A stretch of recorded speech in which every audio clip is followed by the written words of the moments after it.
in the people serving world, clients are not proprietary.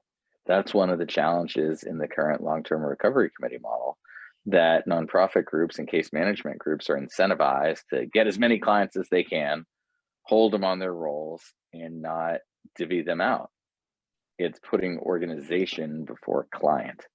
We see the field of impacted and potentially impacted people as our clients. And so is what's best for the field to closet people into SBP's queue, or is what's best for the field to raise efficacy across the field, to cause others to be more efficient? And so there's a couple things that we do. SBP believes in this notion we learned from Toyota called YOKOTEN.